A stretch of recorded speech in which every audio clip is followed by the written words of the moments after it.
On December 19, 1940-4, at the edge of Belgium's Ardennes forest, the twin villages of Roche, Rath-Kring, Kelty had been burning for 3 days. This was the largest German offensive since the fall of France, and at this moment, a German scout crouched along the tree line, witnessing something he could not understand. The Americans were leaving, not surrendering, in the snow like thousands had done 3 days earlier at the Schnee Eifel. Vehicles moved west one after another, headlights off, engines muffled, exhaust plumes crystallizing instantly in the sub-zero air. Engineers were rigging explosives on every piece of equipment that could not be towed away, detonation cords coiled neatly beside their triggers. Infantry companies disengaged in sequence, the northernmost battalion first, then the next, moving through Wurzfeld toward a bare, frozen ridge half a mile to the west. No one panicked, no one looked back. Every step felt rehearsed 1,000 times. In the headquarters of the 12th SS Panzer Division Hitlerjugend, a staff officer read the report and allowed himself a rare expression of satisfaction. For 3 days, brutal street fighting had raged through these villages, Panther tanks stuck in narrow alleyways, bazooka rounds punching through engine decks from rooftops. The Americans had fought like wild animals for every house, every wall, every room, and now they were finally collapsing. The twin villages were falling, the road network toward Liege, the road the entire 6th Panzer Army desperately needed, was about to open. But that was not what was happening, because what the officer saw was not a collapse, it was an invitation. Within 40-8 hours, the 12th SS Panzer Division, one of the most experienced armored formations in the German military, would effectively cease to exist as a fighting unit. Not because the Americans held their ground and fought to the death, but because they walked away into a place chosen weeks before the first German shell ever fell. A bare ridge where 350 guns were already aimed at every inch of open ground between the villages and the heights. What the Germans were about to march into was not a corridor of victory, but a carefully woven death trap, and the key lay in a concept they had invented themselves but were forbidden from using. To understand why the Americans could win by retreating, you have to go back further to Kasserine Pass in February 1940-3. That was the most devastating humiliation the American military suffered in World War II, the darkest page in American military history. In the Tunisian desert, the U.S. 1st Armored Division was shattered in a matter of days, the German Afrak a corpse under Rommel driving the Americans through the pass like sheep. Tank columns over American lines, Stuka dive bombers screaming through soldiers, nerves, 80-8mm flak guns firing armor, -piercing rounds in direct fire, mode carving channels of death through American positions. American soldiers abandoned equipment in chaos. Officers issued contradictory orders in panic. The entire division was nearly annihilated. Thousands were captured, hundreds of tanks and trucks abandoned in the desert as German war trophies. Those captured American soldiers mauled columns under German guns toward prisoner camps, their eyes filled with humiliation and resentment.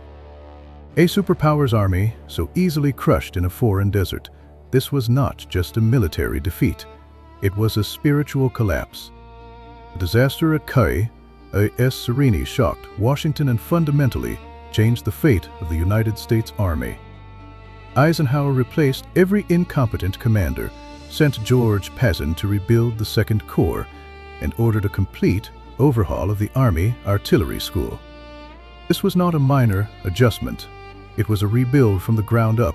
Every mistake made at Kasserine had to be dissected, understood, and completely eradicated. At Fort Sill in Oklahoma, a group of officers began studying a fundamental question: why was German artillery always faster than ours? The answer was unsettling, not because German guns were better or because their gunners were more accurate, but because the Germans possessed something the Americans did not. The Germans possessed the ability to concentrate dispersed artillery onto a single target. They called it mission-IP command. The Americans called it concentrated fire. A German observer could spot a target and have an entire battalion's firepower raining on those coordinates within minutes. The Americans needed nearly 20 minutes to accomplish the same thing. That 20-minute gap on the battlefield meant the difference between life and death. Whether a company could wait for fire support, whether an attack could be shattered in time. The reformers at Fort Sill began building an entirely new system. They called it the Fire Direction Center, or FDC. The core idea was deceptively simple, yet incredibly powerful.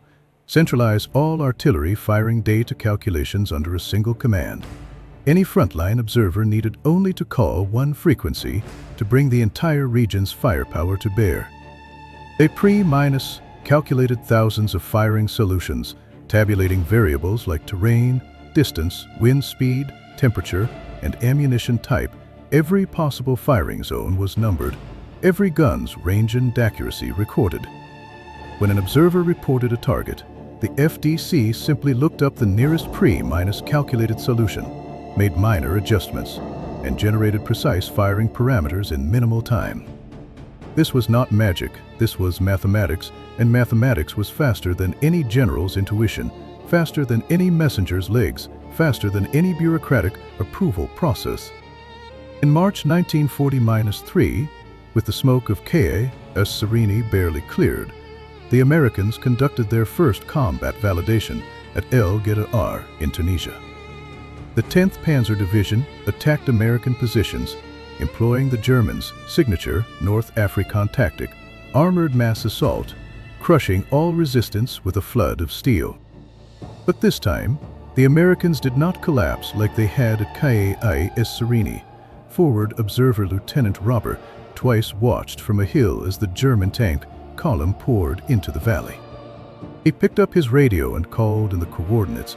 The FDC completed calculations in 90 seconds, and 3 minutes later, the entire artillery battalion's firepower concentrated on those coordinates. Shells rained down like a storm. The tank formation was instantly engulfed in fire. Steel twisted and deformed. Ammunition cooked off in pillars of flame. The 10th Panzer Division lost 30 tanks that morning and was forced to retreat, the first time in the war that American forces had stopped a German armored assault head-on. Those German anchors who escaped their burning machines wore expressions of disbelief. They had fought in North Africa for years and had never seen such precise and devastating artillery counterfire. 6 weeks later, the entire German-Italian force in Tunisia surrendered. 270-5,000 Axis soldiers marched into captivity. Kasserine broke the old American army. WWII proved the new one worked. What rose from the ruins was a completely different army. But the real test was still ahead. In August 1940-4, Normandy, the American 30th Infantry Division was surrounded by German forces on Hill 3-14 at Morteau. This was the German mortar-in counterattack, designed to cut off the American advance spearhead and drive the Allies back to the beaches. Hitler personally ordered this attack. Lieutenant Weiss and his 700 men held the hilltop for 5 full days, with no food resupply, ammunition nearly exhausted, their only communication maintained by batteries scavenged from artillery shells. German bombardment had turned the hilltop into a lunar landscape, every shockwave pounding eardrums with pain, but they did not break because they knew that if they could call in coordinates, fire would come. Every time German infantry charged the summit, Weiss called for artillery. Minutes later, shells blanketed the hillside like a storm, barrages tearing the attacking infantry to pieces. The Germans were driven back by curtain of fire. They regrouped again and again, only to be shattered by artillery again and again. After 5 days, fewer than 300 of the 700 could walk down the hill. Weiss and Butz both received the Distinguished Service Cross. The 30th Infantry Division received the Presidential Unit Citation, but the real heroes were those who could never receive awards. The key was not courage, it was the system that allowed a surrounded company to call down Corps-level artillery. This system let every frontline soldier know he was not fighting alone. Then came the Ardennes on December 16, 1940-4, Hitler launched his final gamble, the Battle of the Bulge. The plan was to punch through the Ardennes forest, seize Antwerp, cut Allied supply lines, and split the British and American armies into, if successful, the entire Western Front would be reversed. On the northern flank, the 6th Panzer Army would lead the spearhead, and the 12th SS Panzer Division Hitlerjugend was the tip of that spear, Germany's last elite. But the commander of the American 2nd Infantry Division, Major General Robertson, did something no German commander would ever do. 5 days before the offensive began, on December 11th, he walked alone behind his lines and chose a fallback position. No one asked him to do this, no one planned a retreat, the attack had not started yet, but Robertson saw a possibility. If the Germans attacked, this ridge would be the perfect fire trap. He ordered engineers to prepare firing positions on the ridge, ordered artillery officers to survey every possible target area. 350 guns were quietly deployed behind the ridge. When the Germans launched their attack on December 16th, everything unfolded as Robertson had foreseen. The fighting in the twin villages was brutally intense. Americans and Germans battling for every house, grenades exploding in stairwells, bayonets clashing in hallways, but when casualties reached a critical point, Robertson ordered the execution of the withdrawal plan. Not a rout, but an orderly, phased, precisely calculated retreat. Every step had been rehearsed beforehand. Every timeline had been repeatedly scrutinized. The northernmost battalion pulled out first, moving through Wurzfeld to the ridge, then the next battalion, then the next. Engineers blew bridges and roads behind them. Every unit that reached the ridge immediately occupied prepared positions. When the Germans followed, they found themselves standing on completely exposed open ground with firing parameters already calculated. The fire direction center operated with remarkable precision. Forward observers reported target positions, radio operators transmitted coordinates, computers looked up solutions in calculated tables. Within 3 minutes, all guns fired simultaneously, not scattered shelling, but battalion and regiment minus level concentrations on a single coordinate, shells arriving from all directions at once, forming an impenetrable wall of fire. German soldiers later described shells arriving too fast, from too many directions simultaneously, with no warning whatsoever. They said the Americans seemed able to concentrate an entire corps firepower on a single intersection within minutes. They said it was like fighting an enemy who could see through walls. What they saw was not magic. It was a system born from the humiliation of Kasserine Pass, built at Fort Sill, connected by radio and calculated firing tables. Operated by lieutenants young enough to be their sons, following a principle the Germans themselves had invented but were forbidden from using. This principle was so simple yet so dangerous that Hitler would rather let entire units be annihilated than allow his commanders to use it. Ground is not sacred, ground is a tool. Sometimes the most powerful thing you can do with a position is leave it, slowly, in order, walking toward a place you have already chosen. Drawing the enemy into space you no longer need. The Germans called it confusion, the Americans called it fire planning. And even more remarkable was this system's capacity for self-correction. Whenever the Germans found a way to survive, advancing at night, dispersing into small groups, hugging American positions to avoid artillery, the system adapted, observers adjusted parameters, the FDC recalculated, new reference points were marked. The next withdrawal would be calibrated against the enemy's latest reactions. This system learned faster than the enemy could evolve. The Germans could not do this. Not because they lacked skill. German artillery was excellent. German infantry was disciplined and brave. German small unit tactical thinking was arguably the best in the world. But they were wrapped in a straitjacket. Hitler's hold fast orders chained every commander's hands and feet, not allowing a single step backward, not allowing an inch of ground to be surrendered, even when retreating would bring tactical advantage. A battalion commander who wanted to pull back 300 meters to lure Americans into a counterattack needed approval from Berlin. By the time the answer arrived, the tactical moment had long since vanished. The Americans moved at the speed of a lieutenant's judgment. The Germans moved at the speed of a dictator's paranoia, and in the gap between those two speeds, thousands of people died. On the morning of December 27, 1940-4, the guns around Elsenborn Ridge finally fell silent. The previous day's attack by the 240-6th Volksgrenadier Division had been utterly destroyed. The snow on the ridge's eastern slope was pockmarked with craters, stained black, melting snow mixing with mud and blood into a nauseating gray sludge, equipment fragments and uniform strips frozen into the landscape. In 10 days, every German unit that crossed that open ground had been erased. The 12th SS Panzer Division lost combat effectiveness. The 3rd Panzer Grenadier Division lost combat effectiveness. The Volksgrenadier divisions following them existed only on paper. Dietrich's 6th Panzer Army was transferred to the Eastern Front in January. All that remained was a name, an empty shell. General Robertson stood on the ridge he had selected 16 days earlier, before the offensive began, before the twin villages burned, before anyone outside his staff knew the name Elsenborn. He had chosen this position on December 11th by instinct, an emergency plan no one had asked for.